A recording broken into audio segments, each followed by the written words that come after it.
আসসালামু আলাইকুম ভিউয়ার্স, ভিডিওটি যেটা দেখতে পাচ্ছেন এটা হচ্ছে পুরান ঢাকার এক অনুষ্ঠানের চলনের মুহূর্ত।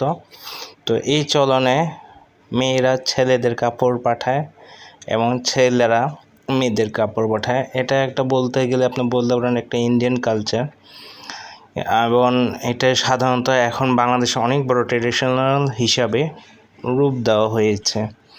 এবং এই কালচার নিয়ম অনুযায়ী আপনারা যেটা দেখতে পাচ্ছেন, মেয়েরা ছেলেদের বাসায় কাপড় পাঠাচ্ছে, এক কথা বলে চলেন। এবং সে সাথে দেখেন এই যে মেয়েদের কাপড় এখানে সুন্দরভাবে দেওয়া হচ্ছে, এবং অনেক সময় দেখা যাচ্ছে কোনো ক্ষেত্রে দুইটি দেওয়া হয়, মেয়ে ছেলের কাপড় একসঙ্গে দেওয়া হয়, উভয় ক্ষেত্রে সেটা যায়। এবং এটা দেখছেন মেয়েদের যে কাপড় যে যাচ্ছে, এবং এই ক্ষেত্রে মেয়ে বা ছেলে যাই হোক একে অপরের বাসা যায়।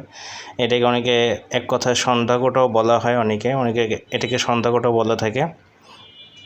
এবং প্রচুর পরিমাণে এখানে দেখতে পাচ্ছেন যে মিষ্টির প্যাকেটগুলো আছে, এবং মিষ্টির প্যাকেটগুলো অনেক সুন্দরভাবে প্যাকেট করা হয়েছে। এবং দেখেন মুরগিও দেওয়া হয়েছে, এবং দেখেন খাঁচা ভরা মুরগি, এবং সে সাথে হাঁসও দেওয়া হয়েছে। এবং দেখেন প্রত্যেকটা মুরগিগুলো সুন্দরভাবে প্যাকেট করা হয়েছে। এবং দেখেন, এবং সে সাথে যে কবুতর এটা আবার খরগোশ দিছে, এটা আবার ইউনিক ছিল। এবং সে সাথে কোয়েল পাখিগুলোও ছিল, এবং এটা ইউনিক কনসেপ্ট ছিল। এবং সে সাথে দেখেন খাসিও ছিল, খাসিগুলোও দেওয়া হয়েছে।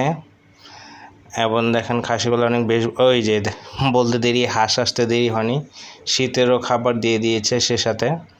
এবং শীতের হাঁসগুলো সেই রকম টেস্ট হবে যা দেখেই বোঝা যাচ্ছে। এবং দেখেন গরমকালের সবজি দেওয়া আছে, মিষ্টি, পটল, কুমড়া, আপনাকে ঢেঁড়স, কচুমুখী, লেবু, কাঁচামরিচ, তারপর আপনাকে গাজর, আপনার বেগুন, লাউ, এবং